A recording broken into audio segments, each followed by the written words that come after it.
Welcome to Space Out Podcast, where we chill out, chat about, and space out.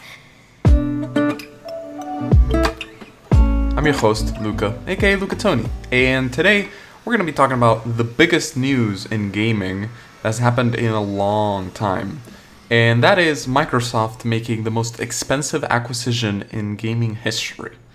So, to give you a little bit of context, Microsoft, we all know who Microsoft is, right? Like one of the biggest tech companies in the entire world. They have just like incredible amounts of money, and they make the Xbox, right? And they decided, because like why not? They bought ZeniMax Studios. Now, ZeniMax Studios might not seem very familiar to you if you're not like a gamer and have not kept up with news, or you don't know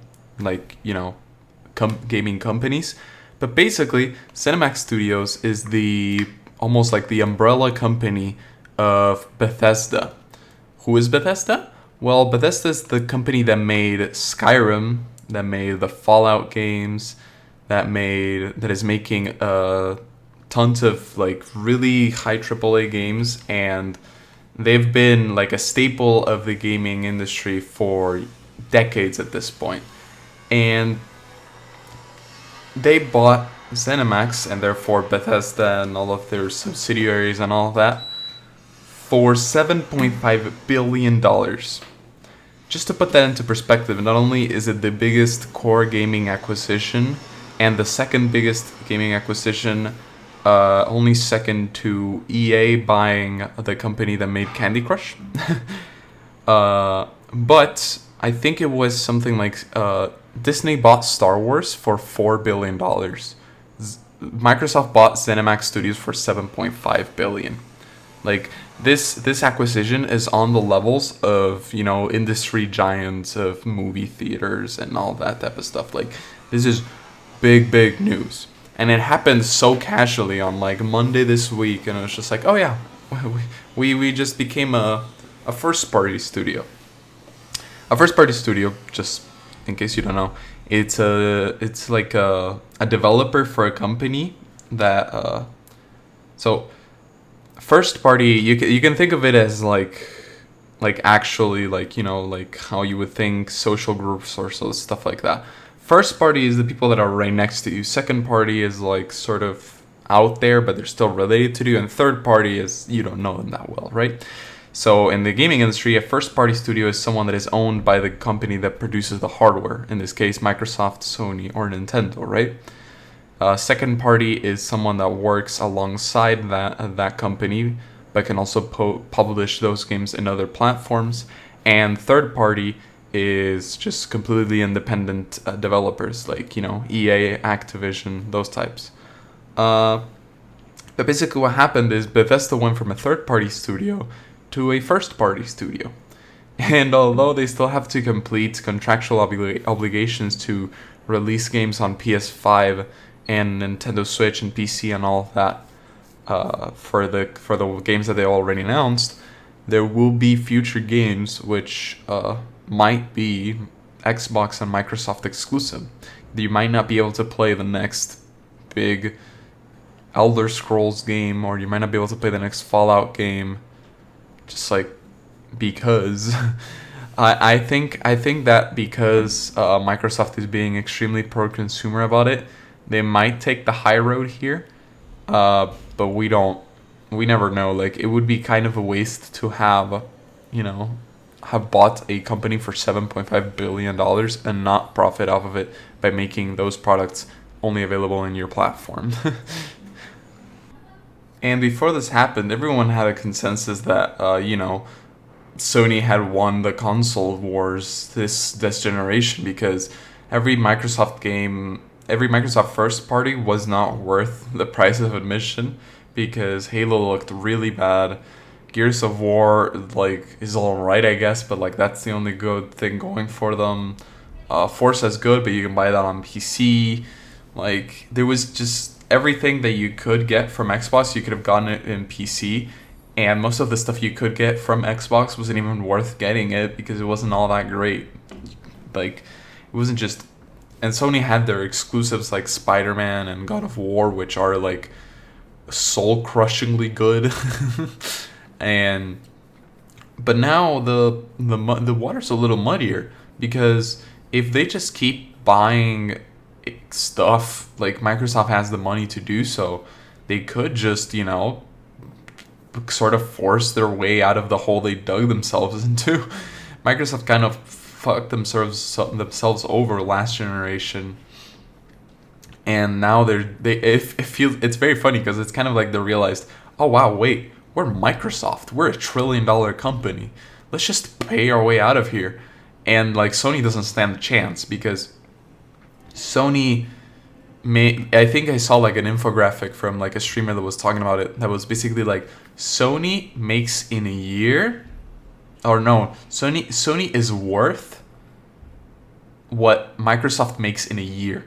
Like, it's insane how much money and what the disparity between the two companies are, and it's kind of surprising that they have taken this long to realize that, oh yeah, we can just buy ourselves out of this. Yeah, like with the acquisition of Bethesda, a lot of people are speculating, well, are they just gonna buy more things, right? Are they just gonna like end up buying half the industry?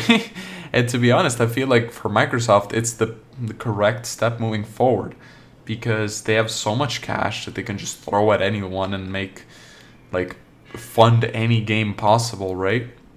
They decided to take it tongue-in-cheek before with like, oh, we'll buy little indie devs and we'll give them the money. And the indie devs make amazing games, not gonna lie. But like, they're not AAA, full-blown, like, commonly known games like the Bethesda games are. So it's a bizarre world we live in right now. There's even rumors of Microsoft purchasing Sega, which, like, could you imagine like Sega, Sonic being the mascot for Microsoft? Like, we go all the way back to the Dreamcast and the NES days for like Mario versus Sonic, and it's like Microsoft does what Nintendo don't. Could you imagine? It's very profitable for them if they do so, because Microsoft is a very American-centric company, and they're just now barely getting their feet wet in like Japan and other Asian countries. So purchasing Sega, the biggest Japanese game company aside from Nintendo, would give them a huge leg up in, in basically the presence of the Japanese market, right? Because Sega has a ton of franchises. They have Sonic, they have like Atlas, which has Persona 5 and the SMT series. Like, they have a lot of real estate they can just cash out on, and a lot of franchises that are beloved. And even though Sonic hasn't had a good game in like years, with the funding that Microsoft could give Sega, they could literally spend years making one perfect Sonic game. Like, it could literally be the redemption arc that we need for Sonic. And like, with all of this, I feel like they're not... Okay, so going back to what I said earlier, I feel like they won't make the games exclusive. I think they will release most of their games on PlayStation, maybe with a few exceptions. But what I think they will do is they will keep those games exclusive on their Game Pass. I don't think... So Game Pass is a subscription service a la Netflix that basically... you pay like $1 a month and you get access to 300 games for that month, right? And they keep adding more and more games. And with the Bethesda acquisition, they just added the entire Bethesda library on there for free. They literally have not increased the price since the Game Pass has released, and it still costs $1 a month. And I feel like what they're gonna do is the Bethesda games, the Microsoft games, anything that Microsoft can get their hands on will not go to any other streaming service. Will not go to the Sony PlayStation one that they might be building. It won't go to Stadia, Google's. It won't go to the new Amazon announced called Luna. It won't go to Steam. It will stay a Game Pass exclusive. And I feel like that's how they're preparing not to win this generation, but to win as a whole. Because if they manage to just like buy out a good amount of really good AAA developers, and then they just like hoard them, they don't even like Steam or Amazon could come knocking in like, we'll pay you $1 trillion, and Microsoft could literally say no, because if they have the exclusive rights to put them on their streaming service, only on theirs, it's like a mega deal. Like, it's just like, why would you buy a Microsoft the PlayStation 1 if you cannot play any of those games on PlayStation because it's a Microsoft Game Pass exclusive? I feel like that's their end game, and I feel like that idea is backed up more by the fact of what Microsoft has been trying to do recently. So first of all, the Xbox is sold at a deficit. Most consoles nowadays are sold at a deficit, but the Xbox One, what is it? The Xbox Series S, the cheaper model, is dirt cheap. It's unbelievably cheap. Like, they're losing so much money on that. I guarantee it. The specs and the tech in it is insane for the price range. And I feel like with that added to the fact that they're buying companies and putting more games on Game Pass, adding to the fact that they tried to make a streaming platform for content for like Twitch, their Mixer, right? Mixer, which died, sadly. But I feel like all of those little steps are all amounting to this idea that Microsoft wants to build a gaming ecosystem empire. Basically, what they want to do is have Game Pass as the Netflix for games, have xCloud so that you don't have to buy an Xbox or a PC to play those games. They wanted to have Mixer as the platform you would watch those games in. Sadly, it didn't pan out. And here's my prediction. I think that Microsoft will buy Discord next. Just in case you don't know what Discord is, because even though it's massive at this point, it's still relatively unknown.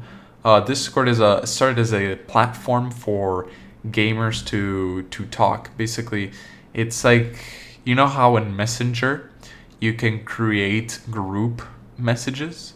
Well, the whole idea of Discord is that you make a server, a group message, and you can it's extremely customizable. It's probably the best chatting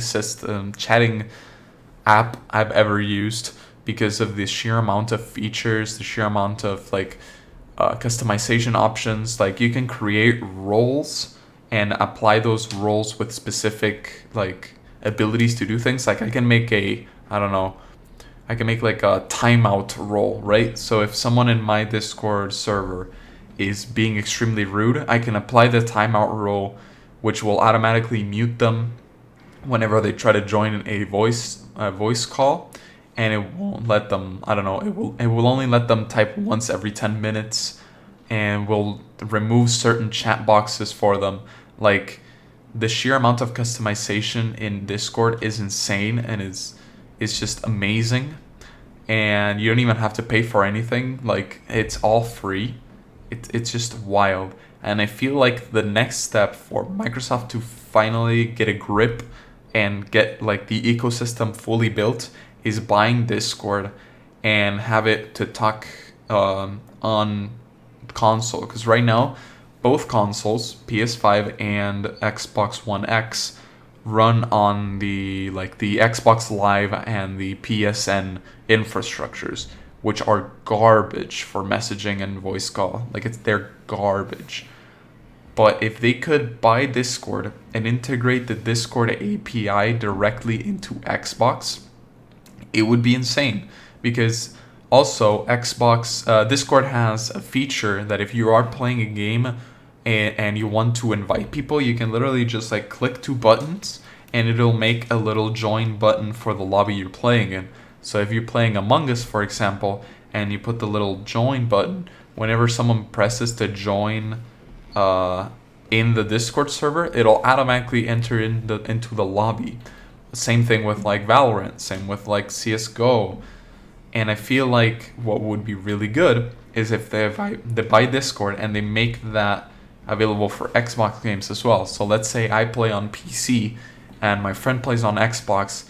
He's playing Forza and I'm like, yo, want to play Forza together? And he's like, yeah, sure, let me send you an invite. He sends it through Discord and I open Forza on my PC through Discord and I get to play on the server that my friend has in Forza all in a second time. Like, that would be so good, so mind-blowingly easy to implement as well, that all Microsoft has to do is just buy Discord. And like, they don't even have to Discord right now works on a support system from the people that use it. You can support Discord $5 a month and get a few extra little neat features that don't really add much, aside from global emotes. But like it 100% depends on the people that use it. But if Microsoft buys it, Discord can depend on the Microsoft funding, and they will just like they can just make those tiny things that you get by supporting Discord, they can make that free for everyone and get another leg up over, I don't know, Skype, Messenger, WhatsApp, etc., etc. And like, you don't even, the best part of it all is WhatsApp, for example, you need to have your phone connected to the PC version of it, and your phone has to have internet connection in order to see the messages. Messenger, you have to I don't know if there's an individual Messenger app, but you have to go through Facebook to get to Messenger. Discord, you just download an app and you're good to go, and you can access it from anywhere. You can send a message on your phone and on your PC at the same time. You can have you can program your own robots, your own bots that do things for you. Like, there's music bots that will play music after you queue it up. You put exclamation mark play and a link to a song, and it'll play that music in your voice channel. Like, Discord would literally be perfect, absolutely perfect for Microsoft to get. Watch the next 2 years, because I feel like I have a mad read right now, and Discord will be purchased by either Microsoft if they make the right choice, or by Sony, or by Nintendo if Nintendo ever decides to do a big brain move and step up to the plate. But watch the space, because I feel like in the next 2 years a lot of things will happen. I feel like Discord will be bought out. I feel like Microsoft will probably buy, if they don't buy something like Sega, they will probably keep on buying smaller studios until Sony is forced to do the same. And at the end of the day, PC players benefit from all of this, because all games are coming to PC. Both PlayStation and Microsoft and Xbox games are coming to PC either way. So at the end of the day, if you're a PC player like myself, this is the best timeline to be in right now. Thank you so much for listening through today's episode. Mark my words, Microsoft and Xbox will win. Maybe not on launch day, maybe not in 2 years, but watch the space. If we hear that Discord is being bought by Microsoft in the next 2 years, you know exactly which podcast to point to when your friends ask you how you knew and why you're so smart and handsome. You know, me, of course. But with all of that said, thank you for spacing out.